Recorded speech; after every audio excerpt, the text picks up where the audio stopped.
Tut tut turut tut tut tut turut tut tut tut turut tut tut tut turut tut. Assalamualaikum warahmatullahi wabarakatuh. Halo teman-teman, perkenalkan namaku Atika Melinia dari Sastra Indonesia 2018. Podcast kali ini aku akan menjelaskan tentang Kota Semarang, kota yang sedang aku tempati saat ini. Langsung kita mulai. Ya, ini ada penamaan Kota Semarang.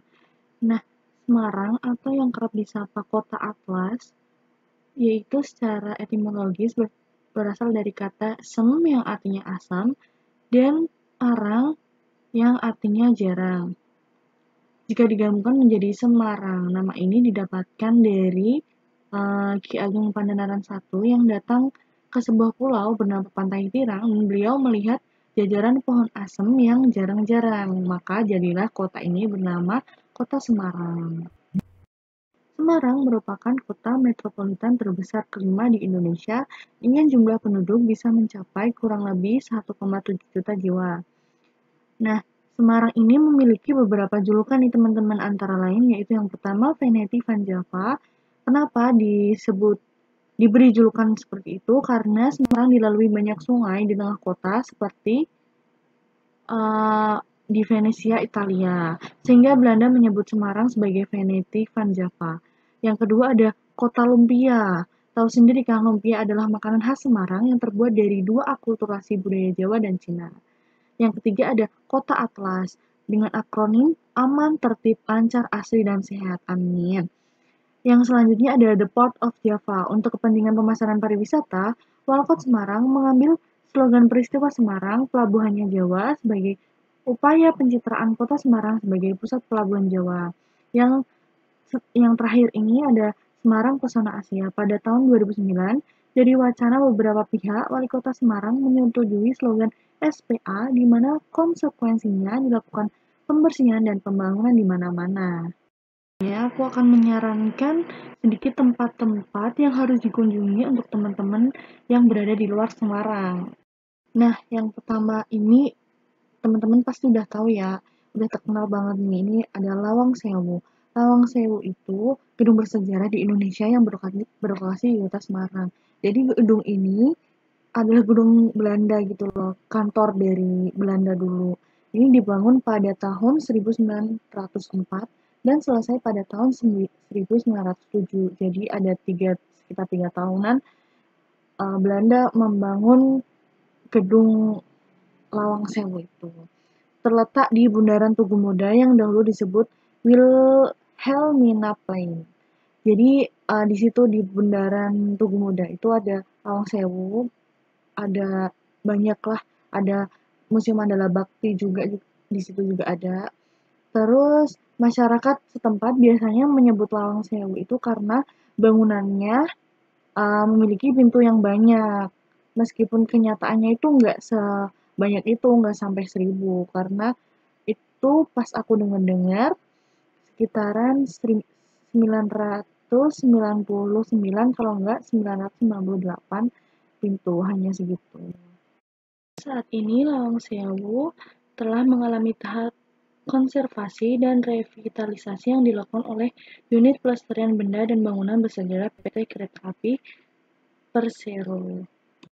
Ini tempat kedua yaitu Klenteng Sampokong. Jadi ini kelenteng ya, persinggahan dan pendaratan pertama seorang laksamana Tiongkok beragama Islam yang bernama Cheng He atau Cheng Ho. Tidak semua anak buah kapal beragama Islam, tapi ya kompleks Sampokong berada di daerah Simongan, sebelah barat daya kota Semarang.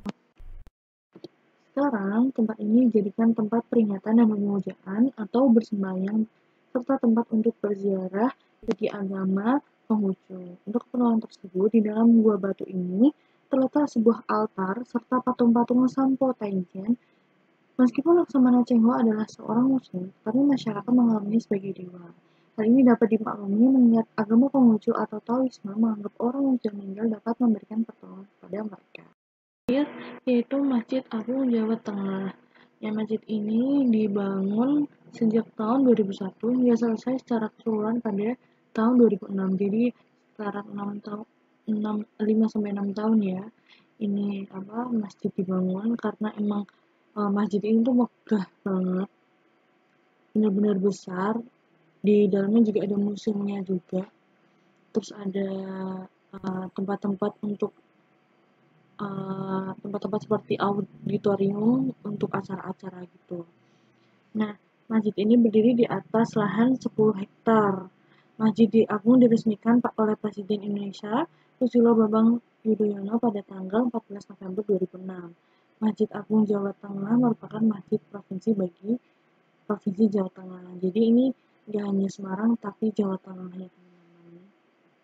Selanjutnya ini aku akan merekomendasikan kepada kalian makanan khas Semarang yang cocok untuk dijadikan oleh-oleh. Check this out.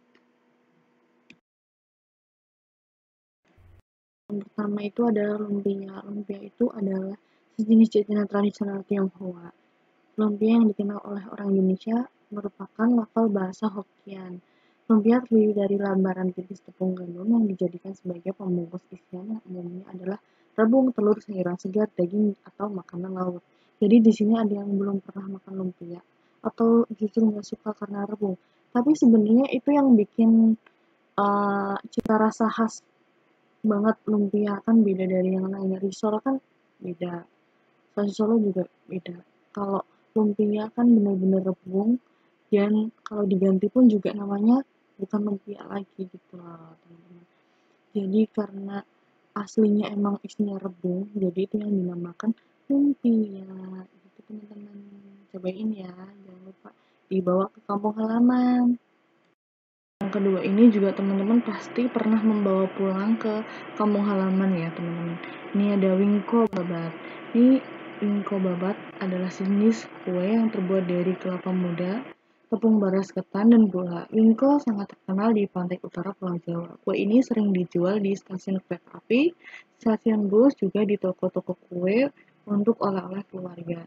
Wingko ini biasanya berbentuk bundar, biasanya disajikan dalam keadaan hangat dan dipotong kecil-kecil.